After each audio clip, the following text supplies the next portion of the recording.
Vice ganda nagsalita na kaugnay sa pagbubuntis di umano ni Jackie Gonzaga sa asawa nitong si Ayon Perez. Yan po yung ating bibigyan ng komento, reaction, opinion sa araw na ito. Pero bago po tayo magpatuloy, nais ko lang po kayong imbitahan, lalong-lalo na po sa mga bagong napadaan lang dito sa ating channel, na huwag niyo po sanang kalimutan na mag-subscribe. Hit nyo na rin po notification bell para lagi po kayong updated sa mga bago pang video na ating ilalabas.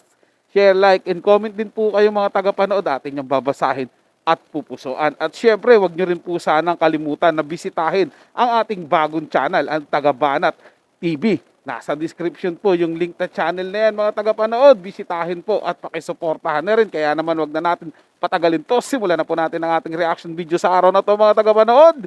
Let's do this! Vice ganda nagsalita na sa pagbubuntis ni Jackie Gonzaga sa asawa nitong si Ayon Perez.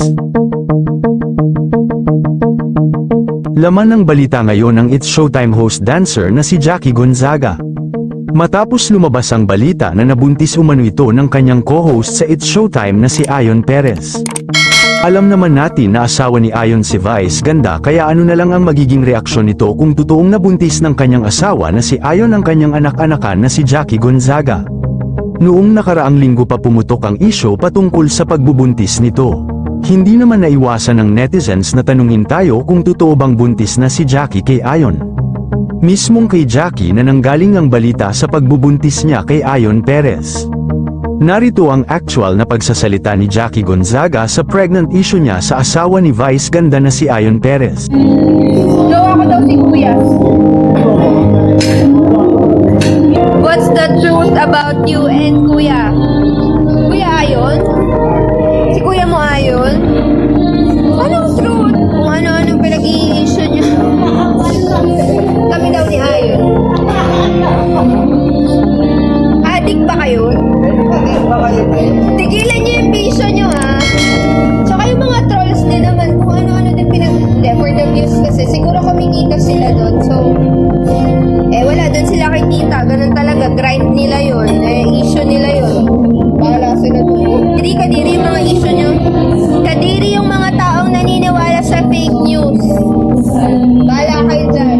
Daming nakapost pero hindi naman ako naniniwala. Oh, that's good. At least kaya mong mag-isip para sa sarili mo. Congrats sa mga hindi naniniwala. Nakakapag-isip kayo ng maayos. Malinaw naman na hindi totoo ang balita na buntis ito at tigilan raw na issue ito sa kanya dahil kuya-kuyahan niya ito at ang manager naman ni Jackie si Vice ganda, kaya walang katotohanan na buntis ito. Hindi niya raw ito papatulam dahil malaki ang respeto niya kay Vice ganda at naganap na pagtatalik nila at hindi totoong buntis ang actress TV host. Bagamat tinawanan lang ni Vice ganda ang issue na ito at dedma lang sa balitang buntis ang kanyang anak-anakan, yun lamang po. Ano ang masasabi mo sa balitang ito? Comment mo sa ibaba. Huwag kakalimutan i-like ang video na ito. Maraming salamat po sa panunood. Yun lang, parang napeke po ako dito mga tagapanood. Inabangan ko pa naman po sa dulo ng video kung nagtalita talaga si Vice ganda kung ano masasabi niya about dun sa isyong nabuntis ni Ayon Perez itong si Jackie Gonzaga. Well, pagdating po sa akin mga tagapanood, di rin naman ako basta-basta naniniwala sa mga ganyang pakana dito sa social media. Hinahanapan ko po yan ng kaukulang ebidensya. Kaya nga lang po, inano po sa akin to binigay po sa akin to, gawan ko daw ng reaction video, ano daw masasabi ko.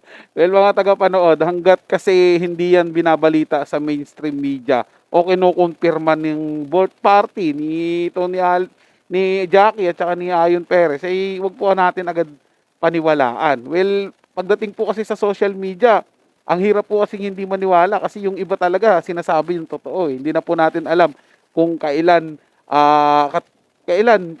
lumalabas yung katotohanan at yung kasinungalingan. Parang halos nagiging parehas na po makukumbinsi ka. Kaya po lagi ko sinasabi dito is bago paniwalaan yung isang balita, dapat talagang suriin mabuti at mas maganda po maghanap ng kaukulang ebidensya para mapatunayan, di ba? Huwag basta-basta maniniwala, tapos pag naniwala po tayo, kinukwento kagad natin ng iba, di ba? Ang pangit naman po yun na makakasira tayo sa ibang tao. Dapat maging po tayo, responsable rin sa ating pinanunood at pinaniniwalaan. So yun lang po mga tagapanood, na may nagustuhan nyo po yung ating talakayan sa araw na to. At kung kayo bago lang po na napadaan dito sa ating channel, huwag nyo po sanang kalimutan na mag-subscribe. Hit nyo na rin po notification bell para lagi po kayong updated sa mga bago pang video na ating ilalabas. share, like, and comment din po kayo mga tagapanood. Atin yung babasahin at pupusuan. So hanggang sa muli po, ito yung Tagapanood TV. Komento at opinion lamang, wala pong personalan. Paalam po at mabuhay po kayong lahat.